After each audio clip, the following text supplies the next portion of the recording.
This wasn't political theater. This was a decorated combat veteran looking the Secretary of Defense in the eye and saying what millions of Americans are thinking. You crossed a line. When the military is dragged into partisan politics, democracy itself is on trial. And today, the verdict was brutal. Goes back. Chair, and I recognize the gentleman from New York, Mr. Ryan. Thank you, Mr. Chair. Thank you both for being here. We have all worn the uniform. We've all served in combat. We all love our country. We all revere our troops. And I really want to speak with you both, not as partisans, but as patriots.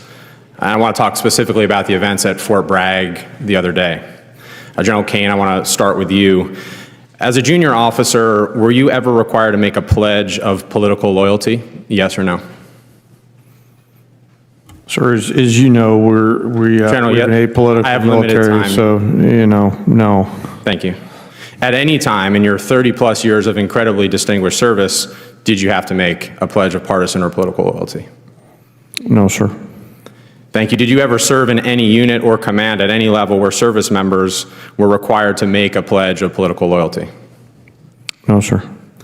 Thank you. And I want to commend you. You've been on the record on this, including in your confirmation hearings where you clarified, quote, "I've never worn any political merchandise or said anything to that effect."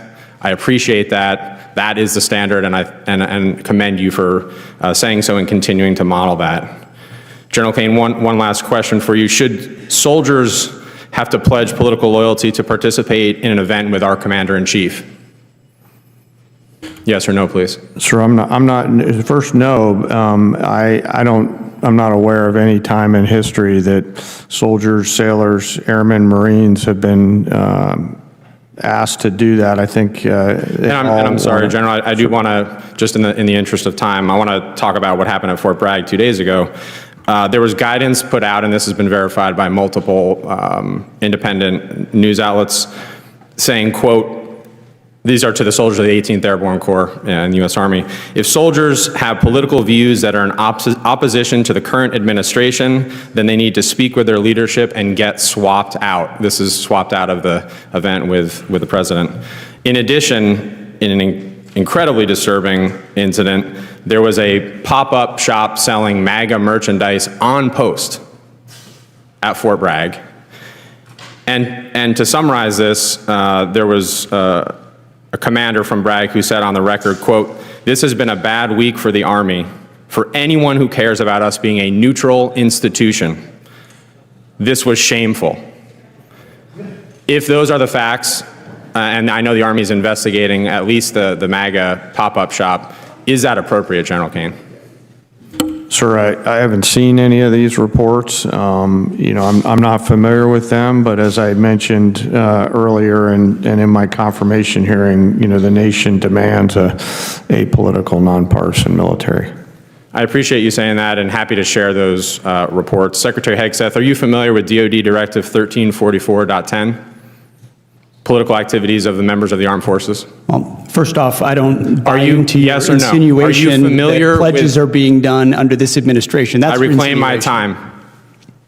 Are you familiar with this DoD directive? There's never one time in my service or in this Defense Secretary, Department. will you please answer I'm answering your these question questions. Where politics has been considered for service members. Are you familiar with this directive? Yes or no? Which directive? DoD Directive 1344.10. I'm happy to provide you a copy. There's even a one-page red and green cheat sheet. Are you familiar with it? This is the same directive from when we were all in uniform. I'm sure I am. Has anything changed in that directive under your guidance, given what happened 2 days ago at Fort Bragg? Is there a new policy change that we're not aware of? Again, I totally reject your insinuation. Is there a policy change to DoD Directive 1344.10? I know what you're attempting to insinuate, but there's no policy change and there is no policy. Mr. Secretary, have you ever worn a MAGA hat in front of the troops? I own plenty of MAGA hats, but I don't. Have you ever worn one in front of the troops at an official event? I don't believe so. I don't believe so. Do you think it's appropriate for the President of the United States to wear political merchandise, including a MAGA hat, at official events, including West Point commencement? The Commander-in-Chief. Yes or no? can wear whatever hat he wants, to include the phrase, "Make America Great Again," because I would like to make America great again as well. So you think that's appropriate? The Commander-in-Chief has the right in front of his troops to wear whatever he'd like. Okay, I strongly disagree with you. And I urge you both, especially you, General Kane, as we see an increasingly political rhetoric, including from the Secretary, to please, for the good of our troops, this is an incredibly difficult moment, and we need leaders like you to continue to echo the apolitical nature. I have 12 seconds. Mr. Secretary, I don't say this lightly. I have to say this on the record. I think your tenure as Secretary of Defense has been shameful and weak, and you should resign. I yield back. Gentlemen. This exchange wasn't about personalities. It was about a red line the U.S. military has never crossed. Representative Pat Ryan, himself a combat veteran, did what Congress is supposed to do: defend democratic norms. He walked the witnesses through a simple truth. No American service member has ever been required to pledge political loyalty to attend an event with the Commander-in-Chief. Not in war, not in peace, not ever. Then came Pete Hegseth, evasive, dismissive, and defiant. The issue wasn't hypothetical. Reports of soldiers being swapped out for holding opposing political views, plus MAGA merchandise being sold on post at Fort Bragg, cut straight to the heart of military neutrality. And that's when Ryan dropped the hammer. Not a slogan, not a soundbite, a resignation demand, delivered on the record, grounded in military law, tradition, and oath. This wasn't about Trump. It wasn't about MAGA hats. It was about whether the U.S. military belongs to the Constitution or a political movement. And for the first time in this hearing, the room went quiet.